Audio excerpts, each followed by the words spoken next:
TCS లే offs ఇది already planned movie. ఇంతకుముందు నేను ఒక వీడియోలో కూడా చెప్పాను, 35 days బెంచ్ అనేది కొత్తగా రూల్ వచ్చింది అని. అంటే సినిమా రిలీజ్ అయ్యే ముందు ఒక చిన్న ట్రైలర్ రిలీజ్ చేస్తారు చూసారా, అలాగా వీళ్ళు స్లోగా ముందే వార్నింగ్ ఇచ్చారనమాట. కానీ అప్పుడు ఎవ్వరు పసిగట్లేదు. నేను ఆ రోజే వీడియో చేసినప్పుడు చెప్పా, software job is almost dead, RIP, rest in peace అని చెప్పి ఒక వీడియో చేశాను నేను. దానికి చాలా మంది నెగిటివ్ కామెంట్ చేశారు. ఇప్పుడు ఇవాళ నెగిటివ్ కామెంట్ చేసిన వాళ్ళందరికీ ఇది ఒక పెద్ద ఎగ్జాంపుల్. 12,000 మందిని టీసీఎస్ తీసేస్తుంది. టీసీఎస్ ఎప్పుడు ఇంత పెద్ద లే ఆఫ్ చేయలేదు. ఎప్పుడో 10-12 years క్రితం అనుకుంటే ఒక 2,000 మందిని తీసేసింది. కానీ ప్రెసెంట్ 12,000 మంది. It's not a joke. So దాని గురించి మనం ఈ వీడియోలో ఇవాళ డిస్కస్ చేసుకుందాం. అండ్ అందరికీ నమస్కారం, welcome to Yog Stack. Thank you for supporting my videos. నా ఛానల్కి ఏమైనా ఫస్ట్ టైం వచ్చినట్టుంటే ప్లీజ్ అండి సబ్స్క్రైబ్ చేసుకోండి. అలాగే నా వీడియో నచ్చితే మాత్రం లైక్ చేయండి, షేర్ చేయండి.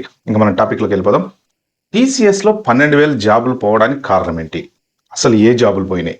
జనరల్గా జాబులు పోయినాయి అనే డిస్కషన్ ఒక 3-4 రోజుల నుంచి బీభత్సంగా అన్ని వీడియోలో రపరప మీడియాలలో నడుస్తూనే ఉంది. సో మనం సేమ్ టాపిక్ మాట్లాడుకోవద్దు.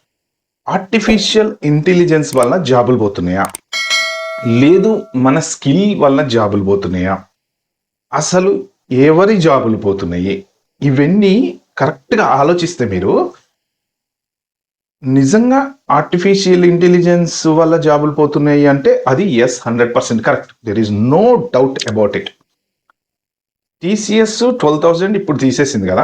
మైక్రోసాఫ్ట్ అరౌండ్ ఓవరాల్గా ఒక 16,000 జాబ్స్ తీసేసిందండి లాస్ట్ ఇయర్ నుంచి. ఇయర్ ఆల్మోస్ట్ 2025లో చూసుకుంటే. Intel is planning to cut 25,000 jobs.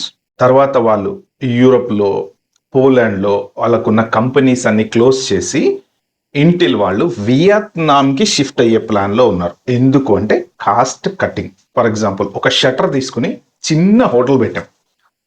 Hotel రోజుకి ఒక 5,000 రూపాయలు 10,000 రూపాయలు నడుస్తుంది. సో మనకి జనాలు బాగా వస్తున్నారు. మనం ఏం చేస్తాము, కొంతమందిని ఎంప్లాయ్ చేసుకుంటాం. సరిగ్గా ఆపోజిట్లో ఇంకో షట్టర్ వచ్చింది కొన్ని రోజుల తర్వాత. సో మన జనాలు కొంత అటు డైవర్ట్ అయ్యారు. దేనికైనా అవ్వచ్చు, టేస్ట్ బాగుండి అవ్వచ్చు, లేదు మనం ఇవ్వటానికి. ఇప్పుడు జనాలు ఎక్కువ ఉన్న చోట డెలివరీకి టైం పడుతుంది కదా. ఆ డెలివరీకి టైం పడుతుంది కాబట్టి వాడు ఇంతసేపు వెయిట్ చేసే ఓపిక లేక వాడేదో పని మీద వెళ్తూ పక్క హోటల్లో తినేసి వెళ్ళిపోదాం, ఎక్కడైతే ఏమైనా తింటాం కదా ఇడ్లీ అనుకుని ఆ హోటల్కి వెళ్ళినప్పుడు మన హోటల్లో జనాలు తగ్గిపోతారు. రోజుకి 1,000, 5,000, 10,000 సంపాదించేది మనం స్లోగా 2,000కి దిగుతాం. అప్పుడు హోటల్ ఓనర్ ఆలోచన ఎలా ఉంటుంది, ఇప్పుడు మనకి సర్వింగ్ చేసేవాళ్ళు 4 ఉన్నారు కదా, ఈ 4 ఎందుకు? ఓనర్ ఏం ఆలోచిస్తాడు, ఈ 4లో ఒక 2 లేపేద్దాం అంటే హోటల్ ఓనరు వాడిద్దరికి అన్యాయం చేసినట్ట. వాడి పాపం ఏంటి అక్కడ? దీనికి ఇంకొక పాయింట్ యాడ్ చేద్దాం. బిజినెస్ బాగా నడిచినప్పుడు ఆడు నెలకి 4 లక్షలు 5 లక్షలు సంపాదించిన రోజులు ఉన్నాయి. మంచి బ్యాకప్ చేసుకున్నాడు. పోనీ 1 కోటి రూపాయలు సంపాదించి దాచుకున్నాడు అనుకోండి. ఫర్ ఎగ్జాంపుల్ ఒక 1.5 year కష్టపడి ఇప్పుడు బిజినెస్ పోయింది. నీకు 1 కోటి రూపాయలు నేను కష్టపడితేనే కదా నువ్వు సంపాదించుకున్నావు. నేను ఇక్కడ ప్లేట్లు తీసా, అవి చేసా, ఇడ్లీలు ఇచ్చా, వాడికి ఇచ్చా, దోశలు ఇచ్చా, నేను కుక్క చాకిరి చేశా. నువ్వు నా మీద అంత కష్టపడి 1 కోటి రూపాయలు సంపాదించుకొని దాచిపెట్టుకున్నావు. ఇప్పుడు నన్ను పోషించవచ్చు కదా, ఇంకో 1 సంవత్సరం 2 సంవత్సరాలు బిజినెస్ పెరిగే వరకు ఉంచుకోవచ్చు కదా. మళ్ళీ నువ్వు బిజినెస్ పెరిగిన తర్వాత చూద్దాం లేరా అని తీసేసావు కదా. అంటే ఇక్కడ ఈ కాన్సెప్ట్లో నేను, నా లైఫ్, నా డబ్బు, నా business, that's exactly what is happening to the IT companies. మీరు రాళ్ళెత్తిన కూలీలు, పునాది రాళ్ళు ఏసీ టీసీఎస్ని దగ్గర ఎన్నో రోజులు ఒక స్టేజ్కి తీసుకుపోయినటువంటి మిడిల్ మేనేజర్లు, సీనియర్ లెవెల్ మేనేజర్ల ఉద్యోగాలు పోతున్నాయి అన్నమాట ఇప్పుడు. ఓకే, ఎంట్రీ లెవెల్ కాదు. సో ఈ మిడిల్ మేనేజర్లు, సీనియర్ మేనేజర్లు చేయగలిగిన పనులన్నీ ఎవరు చేస్తున్నారు? ఆర్టిఫిషియల్ ఇంటెలిజెన్స్ చేస్తుంది. సో ఇక్కడ కంపెనీ ఈక్వల్స్ టు మన హోటల్ ఓనర్. మన కథలో employees as same. Company owner ఎంత సంపాదించుకున్నా, ఎంత దాచుకున్నా దయాదాక్షిణ్యాలు ఉండవు. ఇప్పుడు గూగుల్ వాడు బిలియన్లు సంపాదిస్తాడండి. అడ్వర్టైజ్మెంట్ మీద బిలియన్ డాలర్లు సంపాదిస్తాడు. అట్లని చెప్పేసి అవసరం లేని వాడిని కూర్చోబెట్టి వాడికి జీతం ఇవ్వాలంటే వాడికి ప్రాణం ఒప్పుతుందా? ఒప్పదు. So that's is the company strategy. ఎవరైనా సరే, బిజినెస్ ఓనర్ ఎవరైనా సరే. సో ఇప్పుడు ఇంకా మనం టాపిక్లోకి బ్యాక్ వెళ్తే, టీసీఎస్లో తీసేటువంటి 12,000 మంది ఎవరు అంటే మిడిల్ ఏజ్డ్. ఇప్పుడైతే మీరు 35+ వస్తున్నారో, you are walking towards a danger zone. అడవిలోకి వెళ్తున్నారు, బయటకు వస్తారో రారో తెలియదు, తింటే పులి తినేయచ్చు, లేకపోతే సేఫ్గా బయటకు రావచ్చు, గ్యారంటీ లేదు.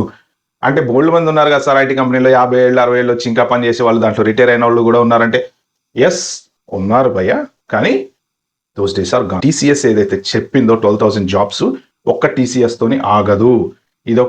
ఇది మీరు చూడండి, టీసీఎస్ వాళ్ళు కూడా ఏం చెప్తున్నారు ఇప్పుడు, ఈ మిడిల్ మేనేజర్ని సీనియర్ మేనేజర్ని తీసేస్తున్నాం కదా, ఇది యాజ్ పార్ట్ ఆఫ్ రీస్ట్రక్చరింగ్. అంటే దీనికి ఒక బ్యూటిఫుల్ వర్డ్ ఒకటి తగిలిస్తాడు ఎంప్లాయీస్ని తీసేయాలంటే, ఏంటంటే వీఆర్ రీస్ట్రక్చరింగ్.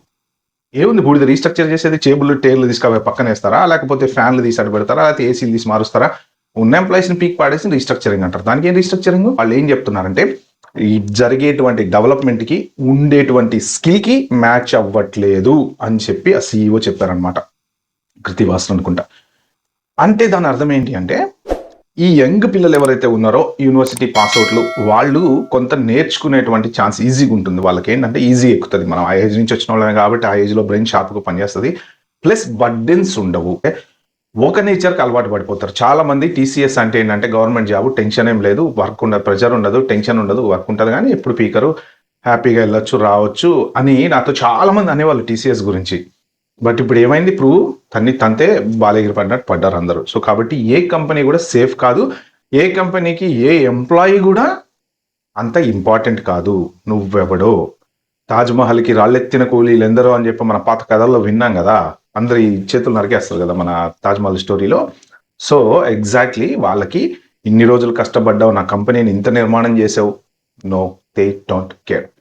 వీళ్ళు స్కిల్ అప్డేట్ చేసుకునేటువంటి కెపాసిటీ లేనటువంటి వాళ్ళని తీసేసామని చెప్పింది. వాళ్ళు సినిమాకి ముందు ట్రైలర్ ఎట్లాగైతే రిలీజ్ చేస్తామో అలాగా బెంచ్ పీరియడ్ చేంజ్ చేశారు 35 డేస్కి. అంటే ఆల్రెడీ ముందే షాక్ ఇచ్చారన్నమాట. ఆ షాక్ ఇప్పుడు తగిలింది, కరెంట్ కొట్టింది. ఓకే, ఇప్పుడు ఈ 12,000 మంది వెళ్ళి ఎక్కడ అకామిడేట్ అవుతారు? వేరే కంపెనీస్ కూడా లే ఆఫ్స్కి రెడీగా ఉన్నాయి. ఓకే, ఎంట్రీ లెవెల్లో కొంతమందిని కొన్ని కంపెనీస్ ఈ మధ్యన ఇన్ఫోసిస్ అన్ని తీసేసినాయి కదా, క్యాంపస్ ఇంటర్వ్యూలో జాబ్స్ సెలెక్ట్ అవ్వట్లేదు, చాలా మంది అయిన వాళ్ళని తీసుకోవట్లేదు, లెటర్లు ఇచ్చి 3 ఏళ్ళైనా వాళ్ళకి కంపెనీ రమ్మని చెప్పట్లేదు, ఇలాంటివి చాలా ఉన్నాయి. సో ఇది కేవలం జస్ట్ బిగినింగ్ మాత్రమే. ఏంటంటే సినిమా స్టార్ట్ అవడానికి ముందు 10 నిమిషాల సీన్ ఉంటుంది కదా, టీసీఎస్ బాటలోనే మీరు నన్ను నమ్మండి అన్ని కంపెనీలు ఫాలో అవుతాయి. నేను ఇది మిమ్మల్ని భయపెట్టడానికి చెప్పట్లేదు, మీరు రాంగ్ వేగా తీసుకోవద్దు. మళ్ళీ ఎంబటే కింద కామెంట్ వస్తుంది, ఏంటి మీరు అందరిని భయపెట్టేస్తున్నారా? నేను భయపెట్టడానికి చెప్పనండి, జాగ్రత్త పడటానికి చెప్తా. మీ ఫ్యూచర్ని మీరు ఎలా డిజైన్ చేసుకుంటారో 35 to 45 మీరు జాగ్రత్త పడండి. నైట్ జాబ్ పోతే నెక్స్ట్ టుమారో నా పరిస్థితి ఏంటి అని ఆలోచించండి.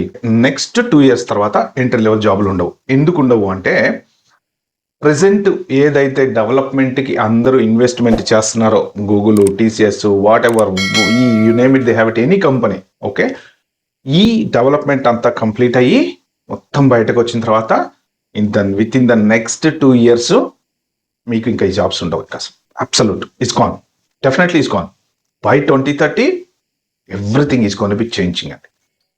మీరు అసలు ఎంత డ్రాస్టిక్ చేంజ్ వస్తుందంటే ఐటీలో day by day perfect change వస్తుంది. కొత్త సాఫ్ట్వేర్లు వస్తున్నాయి, కొత్త ఆర్టిఫిషియల్ ఇంటెలిజెన్స్తో సినిమా తీస్తున్నారు. ఆర్టిఫిషియల్ ఇంటెలిజెన్స్ మనకి స్టోరీలు ఇస్తుంది. ఏ రకంగా చూసుకున్నా సరే AI is killing the job. దానికి వాళ్ళు పెట్టినటువంటి మారు పేరు ఏంటంటే రీస్ట్రక్చరింగ్. స్కిల్ లేనటువంటి వాళ్ళనే తీసేస్తున్నాము అని. యాక్చువల్గా ఇంకా బిహైండ్ ద సీన్ జరిగేది ఏంటంటే, దేర్ ఆర్ నో ప్రాజెక్ట్స్. అమెరికాలో ఎప్పుడైతే ట్రంప్ మామ వచ్చాడో మొత్తం కింద మీదకి అయ్యి ప్రాజెక్ట్స్ అన్ని ఆపేశారు. ఆ ప్రాజెక్ట్స్ ఆపేయటం మీరు ఒక్కటి చూసుకోండి. ఫారెన్ గనక అబ్రాడ్ మన కంపెనీలన్నీ సర్వీస్ బేస్డ్ కంపెనీలు అండి. గూగులోడు ఏఐ తయారు చేశాడు, టీసీఎస్ వాడు ఏం తయారు చేశాడు, విప్రో వాళ్ళు ఏం తయారు చేశారు. మీరు తీసుకోండి, మన కంపెనీలు ఏమైతే ఉన్నాయో అన్ని సర్వీస్ బేస్డ్ కంపెనీలే. ఎవడన్నా ఒక యాప్ ఇంప్లిమెంట్ చేశాడా కొత్తది? ఒక ఆర్టిఫిషియల్ ఇంటెలిజెన్స్ సాఫ్ట్వేర్ ఇంప్లిమెంట్ చేశాడా? అన్ని కూలోళ్ళలాగా వాడి దగ్గర బతుకుతూ వాళ్ళ ప్రాజెక్టులు చేసుకుంటా ఎంతసేపటికి మనం పొద్దున పోయినామా సాయంత్రం వచ్చినామా కంపెనీలు ఉన్నాయి అన్ని. ఒక ఇంప్లిమెంటేషన్ ఏమైనా చేస్తారా? మన దగ్గర మన ఓన్ ఆర్టిఫిషియల్ ఇంటెలిజెన్స్ ఇండియాలో ఎవరైనా ఇంప్లిమెంట్ చేస్తారా? అప్కమింగ్ ఎంటర్ప్రీనర్స్ వచ్చేటువంటి ఎవరైతే ఐఐటి గ్రాడ్యుయేట్స్ ఉంటారో పాపం వాళ్ళకి సపోర్ట్ ఉండదు. ఆ సపోర్ట్ లేక ఇప్పుడు ఒకప్పుడు ఈ మన ఫేస్బుక్ సీఈఓ ఎవరైతే ఉన్నారో మార్క్ జుకర్బర్గ్, అట్లనే కూర్చొని డెవలప్ చేసుకుంటూ వస్తే ఆయనకి సపోర్ట్ దొరికింది అమెరికాలో. మన దగ్గర ఎవడండి సపోర్ట్ ఇచ్చేది? ఎంతసేపటికి లంచాలతోనే గడిచిపోతున్నాయి. ఆ మధ్యన ఎవరో బెంగుళూరులో కూడా పాపం ఒకతను స్టార్ట్ చేసి ఈ పర్మిషన్లు తెచ్చుకోవడానికి లంచాలు ఇవ్వలేక చివరికి వెళ్ళి అమెరికాలో పెట్టుకున్నా అని చెప్పి ఒక పెద్ద న్యూస్ కూడా వచ్చింది. ఎప్పుడో ఇయర్స్ బ్యాక్, 3-4 ఇయర్స్ బ్యాక్ అనుకుంటా. ఈ గో బ్యాక్ అండ్ చెక్, మీడియాలో ఉంది, నాకు తెలీదు. అలాగా మనం ఎంతసేపటికి ఉద్యోగం ఏదన్నా సాధించండి. కంపెనీస్ ఏమైనా ఇంప్లిమెంట్ చేయండి. గూగుల్ ఇంప్లిమెంట్ చేసింది, ఓపెన్ ఏఐ, తర్వాత ఫేస్బుక్ వాళ్ళు ఇంప్లిమెంట్ చేస్తారు, మైక్రోసాఫ్ట్ ఇంప్లిమెంట్ చేస్తారు. అంత టాలెంట్ మనకి లేదా? ఉంది కదా. కానీ మన కంపెనీలన్నీ ఏంటంటే వాడి దగ్గర ఊడిగం చేయటమే. ఒక్కసారి అమెరికా వాడు డోర్లు వేసాడంటే ఇండియాలో వాళ్ళందరూ ఇంటికి. సో అది ఫ్రెండ్స్, మనము బీభత్సంగా అబ్రాడ్ మీద డిపెండ్ అయ్యాము ప్రాజెక్టుల కోసం. సో ఆ ప్రాజెక్టులు అన్ని పోయినాయి అంటే మాత్రం కథం కల్లాస్. ఇంకా జాబులు డెఫినెట్గా ఫ్యూచర్లో పోతాయి. సో మిడిల్ ఏజ్డ్ వాళ్ళు 35 to 45 ఎవరెవరైతే ఉన్నారో మీరంతా చాలా జాగ్రత్తగా ఉండండి. ఫ్యూచర్ మాత్రం బై 2030 చాలా వరస్ట్గా ఉండబోతుంది. Mark my words. Okay friends, ఇది వీడియోలో నేను చెప్దాం అనుకుంది. వీడియో లెంత్ ఎక్కువైంది, సారీ. మీరు 1.5x లో పెట్టుకుని చూడండి. వీడియో కనుక మీకు నచ్చినట్టుంటే ప్లీజ్ అండి like, share, subscribe my channel. Thank you.